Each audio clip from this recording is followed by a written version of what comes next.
बिस्मिल्लाहिर्रहमानिर्रहीम। अस्सलाम वालेकुम। प्रोग्राम इख्तिलाफ राय के साथ मैं हूं इफ्तिखार काज़मी। और कहने वाले तो ये कहते हैं कि क्या हुआ, मईशत तबाह हो गई मगर कप्तान की तरबियत तो हो गई। क्या हुआ अगर महंगाई और बेरोजगारी से लोग खुदकुशियां कर रहे हैं, कप्तान की तैयारी तो हो गई। और क्या हुआ अगर चीनी, गंदम और आटे के बहरानों ने अवाम की लुटिया डबो दी है, कप्तान की तरबियत तो हो गई। और क्या हुआ, 2.5-3 साल में जीडीपी बेड़ा गर्क हो गया, माइनस में चला गया और अगले कई साल तक हम शायद प्लस में ना जा सके। और जहां पर खास साहब को हुकूमत तबाही गई थी, वहां तक जाने के लिए दोबारा से सीढ़ियां चढ़ना पड़ेंगी। तो खास साहब की तरबियत तो हो गई। और क्या हुआ अगर रुपए की कदर कम करने के बावजूद एक्सपोर्ट में इजाफा नहीं हुआ, तो खास साहब ने सीख तो बहुत कुछ लिया। तो कहने वाले तो ये कहते हैं कि खान साहब और उनकी टीम को सिखाने पर जितने अरब खर्च हो गए, बल्कि कई हजार अरब, तो उन रुपयों में तो वाकई नया पाकिस्तान बन सकता था। कर्जों की मद में 45% इजाफा, लाखों लोग बेरोजगार, महंगाई 3% से 13 से 14% तक चली गई और मजबूरी पैदावार जो सरप्लस थी उसमें नुमाया कमी, और सबसे बड़ा बजट खसारा, यानी वो रेवेन्यू जो प्लस हो रहा था वो भी कम हो गया। तो जो कीमत अदा की गई वो बहुत ज्यादा है। तो खास अब अगर तैयारी के साथ हुकूमत में आते तो वो कई हजार अरब रुपए की कीमत जो कौम ने उनको सीखने और समझने के लिए अदा की, वो तो बच जाती, वो अदा ना की जाती।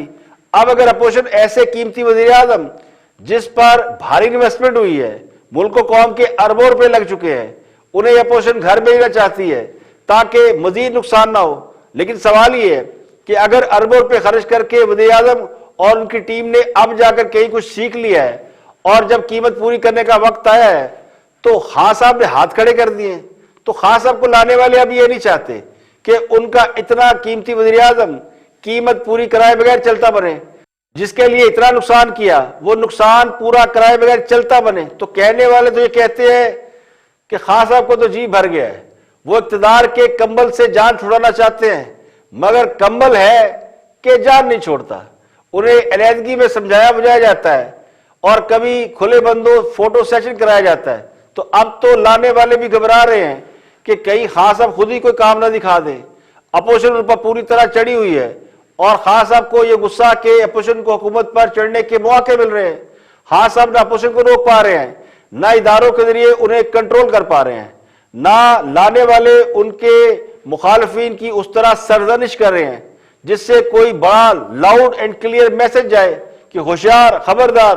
तो खास साहब को भी बड़ी अच्छी तरह यह बात समझ में आ चुकी है कि अपोजिशन जो कुछ कर रही है, अगर वो इसी तसलसल से करती रही तो फिर वो कामयाब हो जाएगी। इसलिए उन्हें रोकना जरूरी है।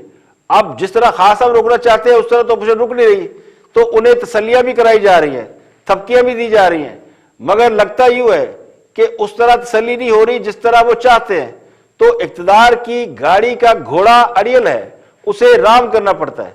तो ताकतवर हल्के भी ये नहीं चाहते कि कश्ती को यूं ही बीच मैदान में छोड़ा जाए जब तक इस बात का तयन ना हो जाए कि हुकूमत गिराने की धमकी देने वाले कितने पानी में है। अपोजिशन की संजीदगी और गहराई जानने के लिए मुज़ाकरात का डोल भी डाला जा रहा है और दूसरी पार्टी को भागने भी नहीं दिया जा रहा है। यहां पे लेंगे एक ब्रेक और ब्रेक के बाद वापस आएंगे और भी हम मौज़ूआत आपके साथ शेयर करेंगे। हमारे साथ रहिएगा।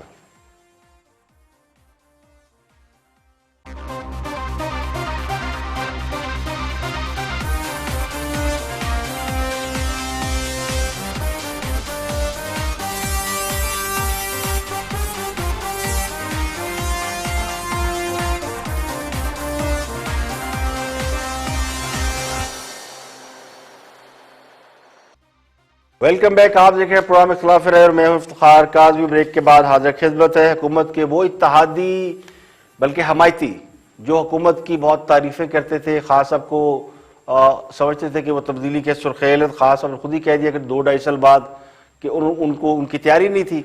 तो इस पर बहुत से उनके हमायती भी शिकवा कुना है। इरशाद भट्टी, देखते हैं कि वो क्या फरमाते हैं। वॉच तजिया निगार इरशाद भट्टी।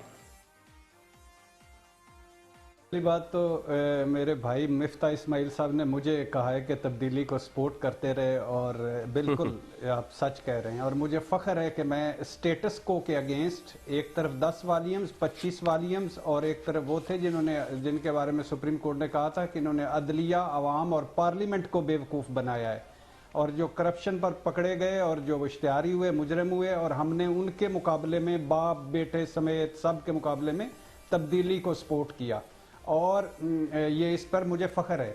ये एक अलहदा बात है कि मैं इल्म गैब जानता होता तो मुझे पता चल जाता कि इमरान खान साहब कितने सक्सेसफुल हैं। और आज देखें जिस तब्दीली को हमने सपोर्ट किया था या मदद की थी उसके खिलाफ आवाज उठा रहे हैं और बार बार बात कर रहे हैं। ये है जर्नलिज्म। अपने नारे पूरे जो करें अपने बाद, और आप क्यों कर रहे हैं, झूठ मत बोलें, डिलीवर करें, परफॉर्मेंस दें, बाकी सारा छोड़ें, और ये हम करते रहेंगे। अगली मर्तबा कोई तब्दीली का नारा मारेगा उसके साथ खड़े होंगे, क्योंकि हम बाप से दादा, दादा से पोता, पोता से फुफ्फा, फुफ्फी से चचा, चचा से मामा, मामे से ताए पे नहीं जा सकते। हम चाहते हैं कि यहाँ एक्चुअल वो जमहूरियत है जिसमें जमहूर भी। वो एक मिसाल दिया करता हूं कि जैसी कोको वैसी कोको के बच्चे। अब हाँ साहब तो यू टर्न लेने में बदनाम हो ही चुके हैं, उनके जो मुरीदैन थे वो भी यू टर्न लेने से नहीं घबरा रहे। कल तक तब्दीली की थाप पर रक्स करने वाले आज ये फरमा रहे हैं कि वो असूलों पर चलने वाले लोग हैं। जो कल ये फरमाते थे कौम को मसीहा मिल गया और तब्दीली आने वाली है और सब कुछ ठीक हो जाएगा, तो आज उन्हें ये कहकर पतली गली से नहीं निकलना चाहिए कि वो गलत थे, उनके अंदाजे गलत हो गए थे, उन्हें कोई इल्हाम तो नहीं हुआ था। तो किस बुनियाद पर ये दावे किए जा रहे थे? क्या कौम को गुमराह किया गया? वो लोग जो कभी हुकूमत की मदासराई करते हुए थकते नहीं थे, उनमें से अक्सरियत अब हुकूमत पर तनकीद कर रही है। और मेरे नजदीक तनकीद इसलिए नहीं कर रही कि उन्हें सब कुछ समझ में आ गया है, जिस तरह खान साहब को 2.5-3 साल बाद वो कह रहे हैं मुझे अब समझ में आया, पहले समझ में नहीं आया था। बल्कि इसलिए कि खान साहब ने बहुत से ऐसे सहाफियों को लिफ्ट कराना बंद कर दी है जिनके मशवरों की वजह से वो खुद परेशानी से दो चार हो गए हैं। खान साहब बहुत से सहाफियों के साथ नाश्ता भी किया करते थे, लंच अलग और डिनर अलग।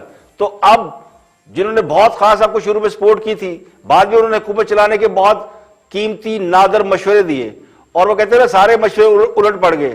तो फिर उसके बाद क्या हुआ? उसके बाद चिरागों में रोशनी न रही, इक्तदार के ऐवानों में जो रसाई उनकी थी वो बंद हो गई। तो जिस चीज की रसाई बंद हो गई है वो आपको दिखाई देगा कि वो किस तरह हुकूमत के ऊपर चढ़ा हुआ है। वो कहते हैं ना जब मतलूबा सहूलत मुयस्सर ना हो तो फिर दिल से इसी किस्म की भड़ास निकलती है। अगर सही मायनों में किसी को इस बात का एहसास हो कि उनकी सो कॉल्ड दानश्वरी कौम को कितनी भारी पड़ी है, क्योंकि लोग समझते हैं कि जो टीवी में बैठ के तजिया करते हैं वो दानश्वर होते हैं, तो बात को वेटेज देते हैं। जर्नलिस्ट जाहिर है उसकी एक वेटेज होती है, तो लोग उनकी बात को बहुत सीरियस लेते हैं। अब वो पतली गली से निकल रहे हैं, उन्हें असल में उन लोगों से माफी मांगनी चाहिए कि जिनको उन्होंने इस तरह मिसगाइड किया। लेकिन यहां भी बात खत्म नहीं होती। मेरा गुमान ही है कि खास अब कल इन्हें नाश्ते में बुला लें, ये फिर से हुकूमत के कसीदे और अवाम को अच्छी खबरें बल्कि मुस्बत खबरें सुनाना शुरू कर देंगे। बल्कि मेरा तो मशवरा ये है कि घबराना नहीं, जिस तरह खास अब कहते हैं ना घबराना नहीं, तो घबराए मत, अपने मौके पे स्टैंड ले। जिस मौके पे आपने लोगों को कन्विंस किया था, और खुद भी ये नजर आना चाहिए कि आप जो कुछ लोगों को कह रहे हैं उसमें आपकी अपनी भी कन्विक्शन शामिल है। हम जो बात करते हैं उसमें हमारी कन्विक्शन शामिल है। तो अगर जिस बात पे आपका ईमान नहीं है और आप उसको एनालाइज सही तरीके से नहीं कर रहे, वो आप फिर लोगों को क्यों बताते हैं? अगर आपको ये नहीं पता कि कल क्या होगा तो फिर कल की प्रेडिक्शन क्यों करते हैं? आज की प्रेडिक्शन करें। आगे बढ़ते हैं, तजिया निगार है रऊफ क्लासरा। देखते हैं कि वो इस मामले को कैसे देखते हैं, पॉलिटिकल सिचुएशन के ऊपर अपना तजिया दे रहे हैं। वॉच रऊफ क्लासरा।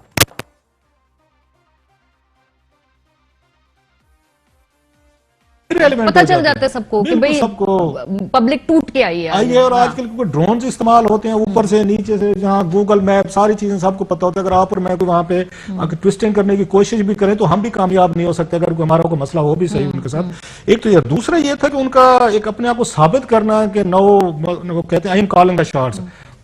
अब ना नवाज शरीफ साहब शॉट्स कॉल कर रहे हैं, ना अब आपके उसमें शहबाज शरीफ साहब कर रहे हैं। मैं एक नया यहाँ पे लीडर हूँ, मैं एक कंट्रोल में एक आंख पार्टी को चलाऊंगी।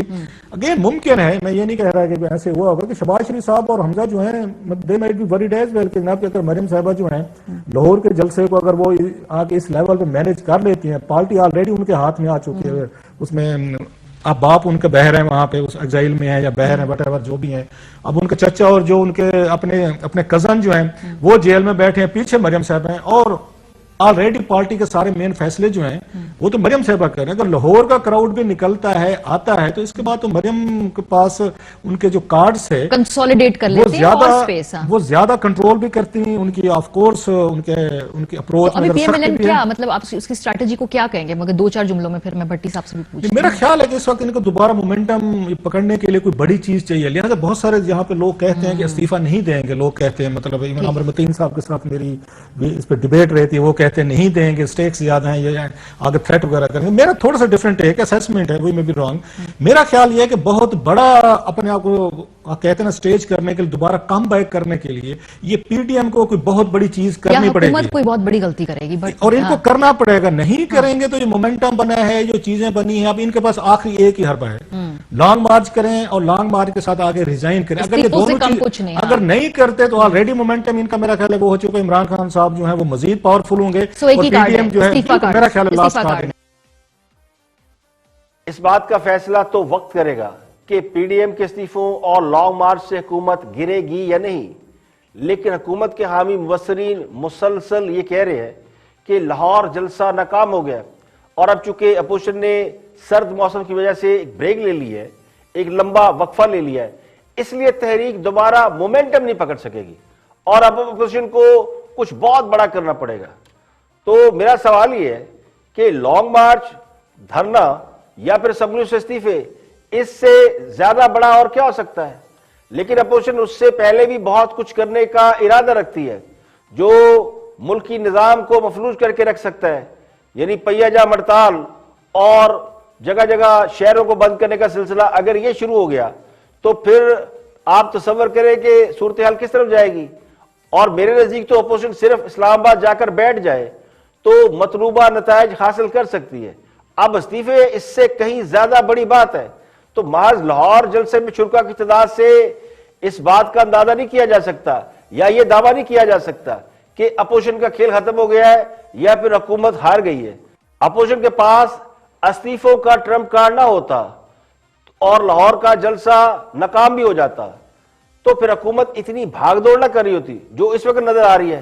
तो इस्तीफों से पहले सेनेट इलेक्शन की तरफ जाना इस बात का इशारा है कि हुक्मरान जमात को इस बात का खदशा है कि इस्तीफे आ गए तो फिर ना रहेगा बांस और ना बजेगी बांसुरी।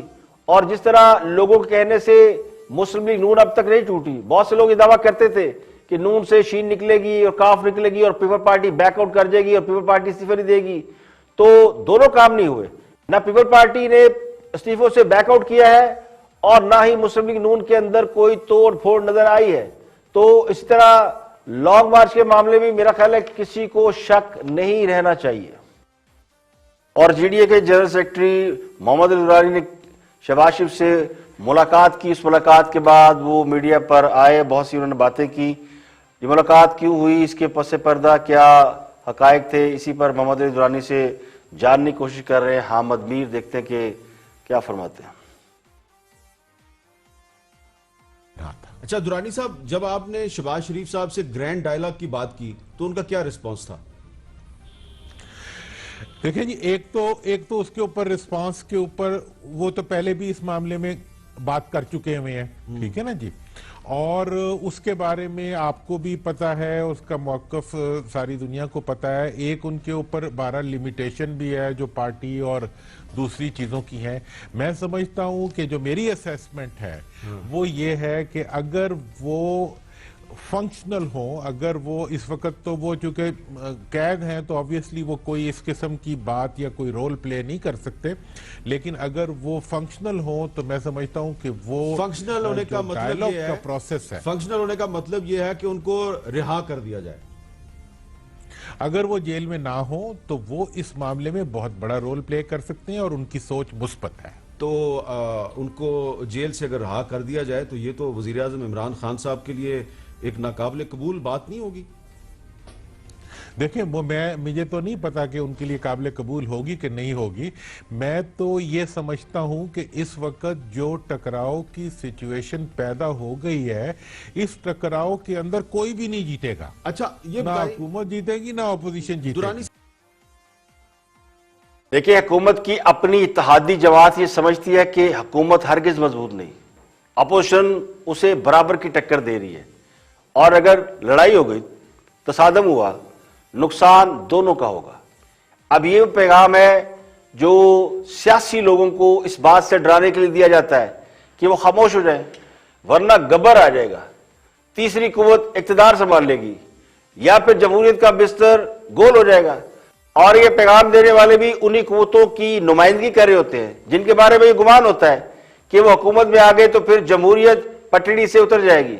तो शायर बैरन सतूर ये कहने की कोशिश कर रहा है कि इस लड़ाई में हुकूमत तो जाएगी मगर अपोजिशन को भी हुकूमत नहीं मिलेगी। इसलिए मोहम्मद अली दुरानी की शहबाज शरीफ से मुलाकात को बहुत से लोग इसी तनाजर में देख रहे हैं कि वो अपने इत्तेहाद की चाहत में या मोहब्बत में नहीं आए, बल्कि वो किसी का पैगाम लेकर गए थे, या फिर वो ये जाहिर कर रहे थे कि उन्हें उनकी ताईद हासिल है। तो जीडीए बाकायदा हुकूमत का हिस्सा है और अभी तक हुकूमती इत्तेहाद से ना उसके कोई बड़े इख्तलाफ हुए हैं ना वो अलग हुई है। तो ये नहीं समझा जा सकता कि वो हुकूमत से कोई अलग लाइन लेकर चल रहे हैं। तो मुझे लगता है कि ये मुज़ाकरात वाली बात या ग्रैंड डायलॉग वाली बात में हुकूमत की भी मर्जी शामिल है, लेकिन यह भी मुमकिन है कि वो अपोजिशन से मिलकर तब्दीली इक़्तिदार के किसी और फार्मूले पर इत्तफाक कर लें या करा लें, और धरने और लॉन्ग मार्च के बगैर जो हल ढूंढने की कोशिश की जा रही है तो फिर हल तो वही ढूंढ रहे हैं कि जिनके बारे में मैंने कहा कि वो एक्टिव हो गए हैं। तो अगर तो शहबाज शरीफ, मैंने सोचा था कि अगले चंद दिनों में रहा हो जाते हैं तो ये तासुर मजबूत होगा कि पैगाम वाकई कंसर्न क्वार्टर और बाख्तियार लोगों की तरफ से था, वरना इसे एक सियासी चाल से ज्यादा कुछ नहीं समझा जाता। लेकिन अब उनकी बजाय शाहिद खान अब्बासी, उनका ईसीएल से नाम हटाना, उसने बहुत कुछ समझा दिया है। वो कहते हैं समझने वाले के लिए इशारा काफी है। तो ये एक तो ये हुआ है, और दूसरी बात ये भी हुई है कि मोहम्मद अली दुरानी काफी अरसे से लाइमलाइट में नहीं थे, तो एक बार फिर वो दोबारा लाइमलाइट में आ गए हैं। यहां पे लेंगे एक ब्रेक, और ब्रेक के बाद जब वापस आएंगे और भी हम खबरें आपके साथ शेयर करेंगे। हमारे साथ रहिएगा।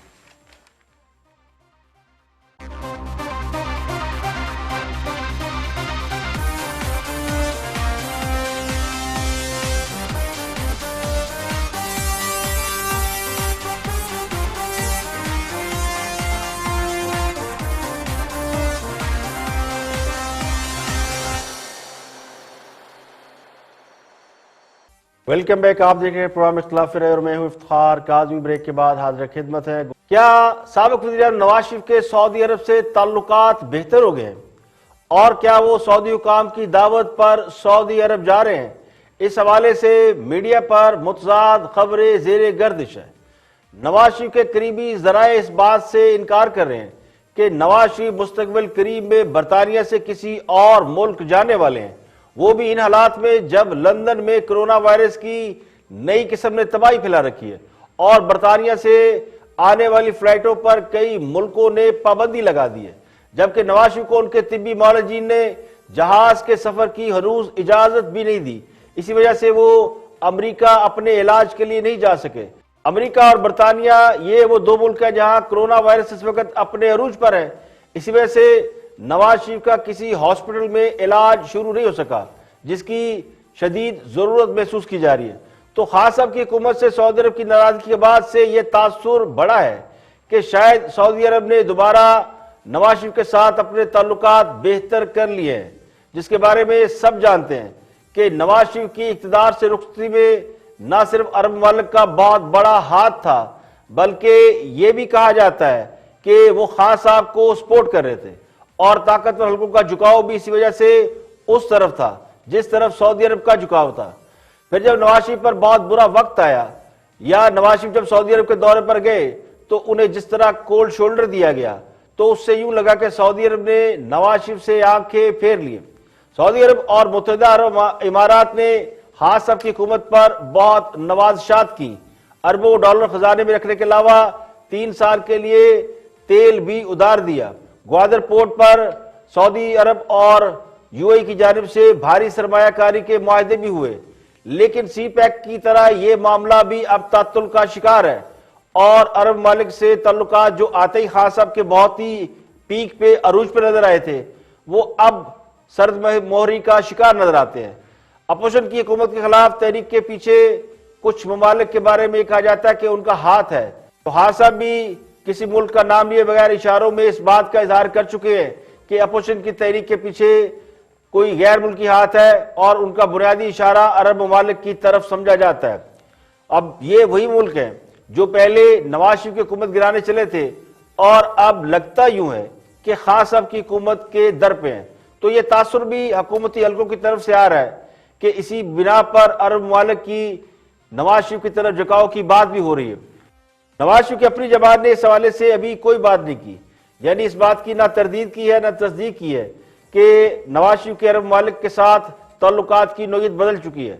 अगर तो सऊदी अरब के साथ नवाज शरीफ के ताल्लुकात ठीक हो चुके हैं तो ये बहुत बड़ा टर्न अराउंड है, इससे खित्ते के अंदर बहुत बड़ी तब्दीली आ सकती है।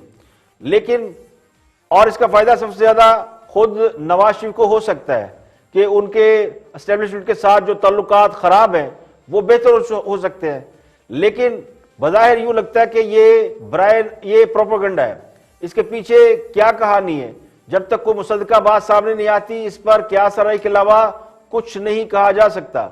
मगर नवाज शरीफ मुस्तकबिल करीब में बरतानिया से कतई बाहर नहीं जा रहे, ये बात तो तय है।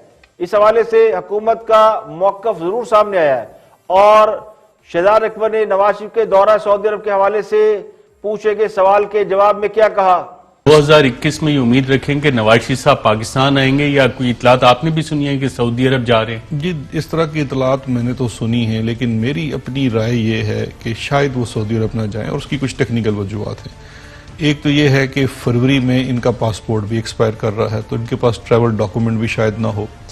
दूसरी वजह यह है कि देखिए बरतानिया में तो ये बहुत ज़्यादा लिटिगेशन का सहारा भी ले सकते हैं। मेरी अपनी हंच ये है कि जब अगर बरतानवी हुकूमत ने इनको अगर डिपोर्ट करने का फैसला कर लिया तो ये शायद असाइलम भी ले लें, सियासी पनाह, क्योंकि ये पूरी तरह से अल्ताफ हुसैन पार्ट 2 बनने के लिए उस डगर पे गामज़न है। भी मुझे लगता है कुछ अरसे में ऐनक भी वैसी पहन के वैसे ही लंदन से खिताब किया करेंगे। तो ये इनका ट्रेजेक्टरी तो ये नजर आ रही है। अब आपने उसी तो हुकूमत का मौक़िफ़ यही है कि नवाज शरीफ सऊदी अरब नहीं जा रहे और जो वजूहात हुकूमत बता रही है वो वजूहात भी को बहुत ज्यादा सॉलिड नहीं है। ये कहना कि नवाज शरीफ अल्ताफ हुसैन बनने जा रहे हैं तो ये ख्वाहिश हो सकती है, हकीकत नहीं। नवाज शरीफ पाकिस्तान की बहुत बड़ी हकीकत है और हकीकत यह कि वो पाकिस्तान की सबसे बड़ी सियासी जमात के सरबराह है, 3 बार इस मुल्क के वजीर आज़म रह चुके हैं और उनका पाकिस्तान में बहुत बड़ा वोट बैंक आज भी मौजूद है। उनका तरीके सियासत अल्ताफ हुसैन से बिल्कुल अलग है और अल्ताफ हुसैन को अंजाम तक पहुंचाने में उनका बहुत बड़ा हाथ है। और अगर अल्ताफ हुसैन को अंजाम तक पहुंचाने वाले को कोई अल्ताफ हुसैन बनाना चाहता है तो फिर इसका मतलब तो यह समझा जाएगा कि वो इसका बदला ले रहा है। नवाज शरीफ कराची ऑपरेशन ना करते तो अल्ताफ हुसैन की सियासत का सफर जारी रहता। और जहां तक नवाज शरीफ के सऊदी अरब के साथ ताल्लुकात की बहाली है उसमें फायदा ज़ाहिर है सबसे ज्यादा खुद हुक्मरान जमात का है। लेकिन सवाल यह है कि क्या नवाज शरीफ वो सारे मामलात और वो सारी तकलीफ भूल जाएंगे जो उन्होंने अरब ममालिक के हाथों उठाई और यूएई था जिसने नवाज शरीफ का उकामा निकाल कर भेजा और उसी उकामे की बुनियाद पर अदालत ने उन्हें वजारत उज़्मा से नाहिल किया। तो अरब ममालिक के साथ नवाज शरीफ के तल्लुकात के हवाले से बहुत बड़ा बैकलॉग मौजूद है और इस वक्त जो ये कहा जा रहा है कि नवाज शरीफ सऊदी अरब जा सकते हैं, फिलहाल उसके हवाले से कोई हतमी बात की नहीं जा सकती। अगर इस बात में कोई जरा सी भी हकीकत हो तो फिर ये पाकिस्तान के सियासी डायनेमिक्स में बहुत बड़ी तब्दीली होगी। इसी के साथ इजाजत दीजिए, कल आपसे फिर मुलाकात होगी। अपना गिरदनवा के लोगों का बहुत ख्याल रखिएगा।